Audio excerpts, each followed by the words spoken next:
Friends, कैसे हैं आप लोग। आज हम लोग पढ़ेंगे MAHN यानी master of arts in Hindu studies, जिसमें आज पढ़ेंगे MHN 004 के खंड 3 में इकाई 1 माया, प्रकृति और शक्ति, जिसमें आज हम आपके लिए लेकर आए हैं कि प्रकृति की स्वतंत्र सत्ता। तो वीडियो स्टार्ट करने से पहले जो भी फ्रेंड्स हमारे चैनल पे नए आए हैं, कृपया चैनल को सब्सक्राइब कर ले और बेल आइकन को प्रेस कर दे, ताकि जो भी लेटेस्ट वीडियो हमारे चैनल पे आए वो सबसे पहले आपको मिल सके। तो आइए ज्यादा टाइम को न लेते हुए चलते हैं अपने टॉपिक पर।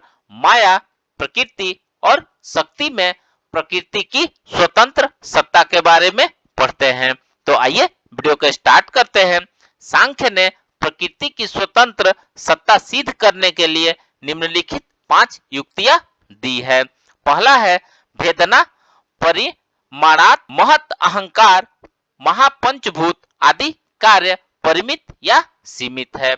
वाचस्पति के शब्दों में वे अव्यापी है। प्रत्येक कार्य अपने कारण की तुलना में परिमित या सीमित होता है और ऐसे कारण की ओर संकेत करता है जिसमें वह अव्यक्त रूप में वर्तमान है। इसलिए बुद्धि, अहंकार आदि परिमित या सीमित कार्य अपने से अधिक व्यापक अव्यक्त कारण की ओर संकेत करते हैं। यह कारण अव्यक्त या प्रकृति है, चूंकि परिमित या सीमित पदार्थ सबके सब कार्य होते हैं। इसलिए अहंकार, महत आदि को विश्व का चरम कारण नहीं माना जा सकता। चरम कारण प्रकृति ही है। आइए सेकंड पॉइंट देखते हैं, समन्वयवाद। अब नेक्स्ट देखते हैं समन्वयवाद। संसार के सब पदार्थ त्रिगुणमय है। उनमें यह एकता या समानता सर्वत्र पाई जाती है। सत्व, रजस या तमस, इन गुणों के समान रूप में ही समन्वित होने के कारण सब पदार्थ प्रीति, अप्रीति एवं विवाद उत्पन्न करने में समर्थ है। अतः उनकी इस समानता का मूल किसी एक मूल के कारण में होना चाहिए, वह कारण है प्रकृति। आइए अब नेक्स्ट पढ़ते हैं शक्ति। युक्त कारण से कार्य की उत्पत्ति होती है। प्रत्येक कार्य का एक उद्गम एक कारण से होता है जिसमें उसे उत्पन्न करने की शक्ति निहित होती है। यहाँ शक्ति का अर्थ यही है कि कार्य कारण में अनभिव्यक्त रूप में वर्तमान होता है।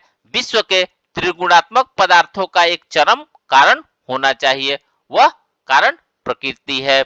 आइए नेक्स्ट पढ़ते हैं फोर्थ नंबर पॉइंट, कारण, कार्य और विभागाद।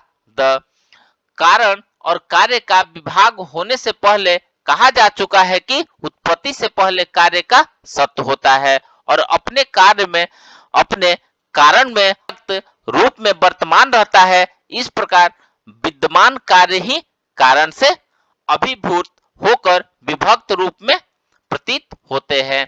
यहाँ वाचस्पति मिश्र के कुछ कछुए का उदाहरण दिया गया है जिसमें भीतर समेटे हुए हैं। बाद में अलग अलग निकले हुए विभिन्न कार्य कारण से विभक्त होकर अलग प्रतीत होते हैं। कार्यों में अव्यक्त कारण की कल्पना होती है। आइए अब नेक्स्ट पढ़ते हैं अभिभागाद वैश्व रूपस्य। विश्व के कार्य पदार्थ संहार काल में अभिभक्त हो जाते हैं, अर्थात अपने कारण में लय होकर अव्यक्त बन जाते हैं।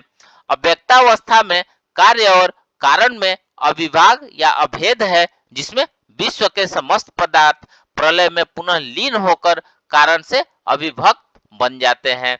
वह मूल कारण प्रकृति है। अपिच इस जगत के समस्त पदार्थों में स्वरूपगता एकता है और विश्व रूपय है, सामंजस्य है और यह एकता का मूल कारण प्रकृति से आती है। इससे सिद्ध होता है कि उनका अव्यक्त कारण है, यह कारण प्रकृति है।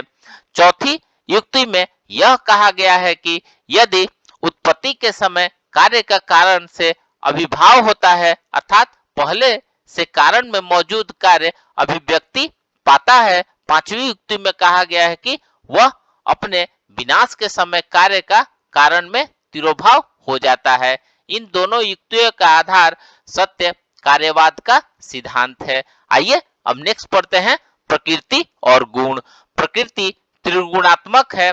प्रकृति को तीनों गुणों में साम्य अवस्था बताया गया है। ये तीन गुण हैं सत्व, रज और तमस। ये गुण सूक्ष्म और अतीन्द्रिय हैं, इसलिए प्रकृति के समान इनका भी प्रत्यक्ष नहीं होता है तथा इनके कार्यों से इनका अनुमान किया जाता है। ये गुण क्या है, प्रकृति और तीनों गुणों में क्या संबंध है, क्या इनमें द्रव्य गुण संबंध है। सामान्यतः गुण शब्द का अर्थ जो किया जाता है उसमें सत्व, रजस और तमस गुण नहीं है। वस्तुतः प्रकृति के गुण नहीं है, अपितु उसके संगठक तत्व उल्लेखनीय है। किंतु सांख्य दर्शन में प्रकृति और उसके गुणों में द्रव्यमान भेद स्वीकार नहीं करता है।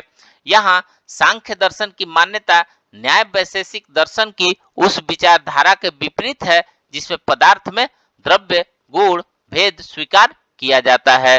तात्पर्य यह है कि सत्व, रज और तमस द्रव्य रूप है। ये इसलिए भी द्रव्य है क्योंकि सांख्य दर्शन में इनके गुणों को भी विवेचन प्राप्त होता है। संख्या प्रवचन भाष्य के अनुसार सत्व, रजस और तमस इस अर्थ में गुण है कि ये रस्सी तीनों गुणों के समान पुरुष को बांधने का काम करते हैं। चूंकि ये पुरुष के उद्देश्य साधन में गौण रूप से सहायक है, इसलिए उन्हें गुण कहा जाता है। एक अन्य व्याख्या के अनुसार पुरुष की अपेक्षा गौण होने के कारण इन्हें गुण कहते हैं।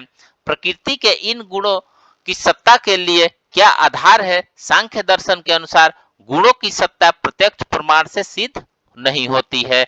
इनका ज्ञान अनुमान से होता है। इनके कार्यों से इनकी सत्ता का अनुमान किया जाता है। संसार के सभी सूक्ष्म और स्थूल विषय सुख, दुख अथवा मोह उत्पन्न करते हैं।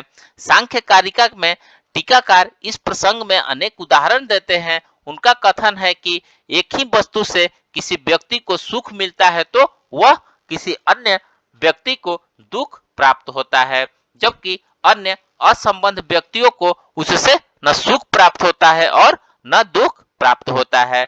जैसे ग्रीष्म ऋतु की भीषण गर्मी के उपरांत नवागंतुक मेघ कृषकों को सुख देता है, विरह पीड़ित कामी जनों को पीड़ित करता है और जलचर जीव उससे न तो सुखी होते हैं और न दुखी। इस प्रकार संगीत से रसिक व्यक्ति को सुख, बुखार से पीड़ित व्यक्ति को कष्ट प्राप्त होता है तथा संगीत के प्रति तटस्थ व्यक्ति को उससे न तो सुख प्राप्त होता है और न दुख।